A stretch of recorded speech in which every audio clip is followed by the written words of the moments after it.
Coucou à toutes et à tous, j'espère que vous allez bien. Donc on se retrouve aujourd'hui pour scraper une page avec la collection Esprit Cottage de Chou et Flower. J'ai choisi pour cette page de jouer avec des nuances de gris et de choisir une photo beaucoup plus colorée pour contraster et donc faire ressortir ma photo sur la page. J'ai choisi de positionner les papiers sur le côté comme ceci, de façon à faire un empilement en fait de papier de différentes nuances et de venir agrémenter ma photo au-dessus. De façon à couper le papier avec les bons angles, je viens tracer des petits repères au crayon à papier que je vais ensuite aligner au niveau de mon massicot. Donc comme vous pouvez le voir, il n'y a vraiment rien de compliqué à cette étape-là. Pour coller mon papier, je vais utiliser du double face. Donc celui-ci est un double face de bricolage classique. Je préfère utiliser du double face, je suis beaucoup plus à l'aise. Et donc je coupe mon double face avec des ciseaux. Certaines m'ont posé la question comment je faisais pour retirer la colle sur les ciseaux. Donc ma petite astuce à moi, c'est tout simplement de venir frotter les lames du ciseau avec du dissolvant. J'avais perdu mon mot. Donc on en a à peu près toutes qui traînent à la maison et j'ai trouvé cette petite astuce. Donc en frottant légèrement, on arrive à parfaitement récupérer ces ciseaux ensuite. Mais je vous conseille quand même d'avoir une paire, rien que pour ça, ce sera quand même bien plus facile à l'usage. Donc voilà pour cette base de page, rien de très compliqué, mais je trouve que ça apporte un charme assez sympa en fait lorsqu'on va venir agrémenter la photo par-dessus. Donc comme je vous le disais précédemment, j'ai choisi d'utiliser des teintes de gris en fond de page et une photo qui est très colorée, ce qui va permettre de bien contraster et donc de faire ressortir la photo. Pour la fixer initialement, en fait, j'utilise pareil du double face, mais je ne la colle pas parfaitement, ce qui va me permettre de venir glisser des petits éléments ensuite sous la photo si j'en ai envie, comme vous pouvez le voir ici. Donc pour décorer, j'ai décidé d'utiliser des papiers à paillettes dans les tons blanc et gris forcément pour aller avec le reste. J'ai décidé de faire en fait quelque chose d'assez monochrome au niveau des couleurs et de simplement avoir la photo qui sera colorée sur cette page.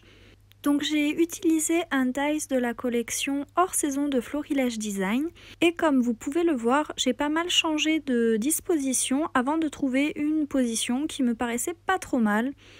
Et finalement, j'ai décidé de partir sur quelque chose de complètement différent et de ne pas utiliser la fenêtre.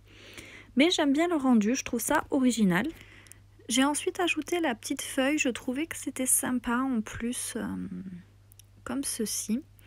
Et puis finalement, après plusieurs essais de placer ces petites fleurs, ça ne me convenait pas, donc j'ai tout simplement décidé de ne pas les utiliser. Donc ensuite, j'ai décidé d'ajouter des petites décorations en gris pailleté. Donc pour celles qui ne me connaissent pas, j'utilise beaucoup d'éléments pailletés sur mes créations parce que j'adore ça. Je trouve que ça apporte une petite touche sympa et joyeuse sur les créations.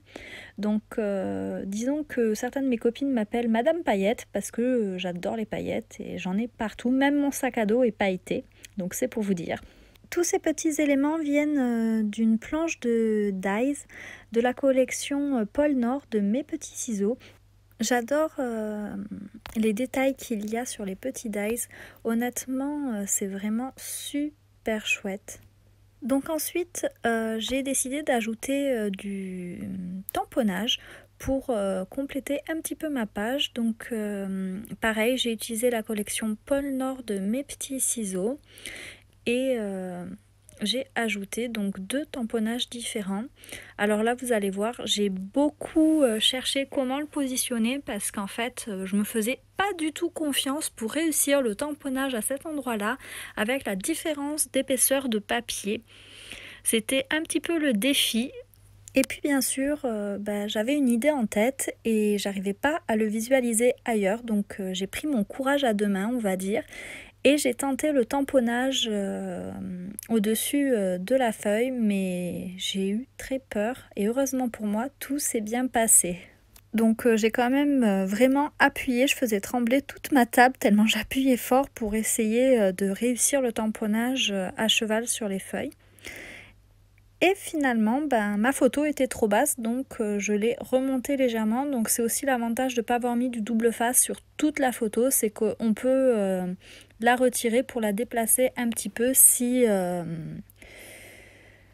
on veut.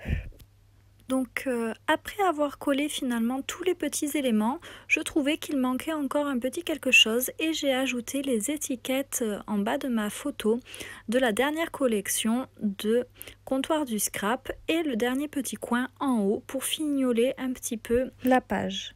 Donc vous pouvez retrouver tous les articles utilisés ici sur la boutique et moi je vous dis à très vite pour une prochaine vidéo.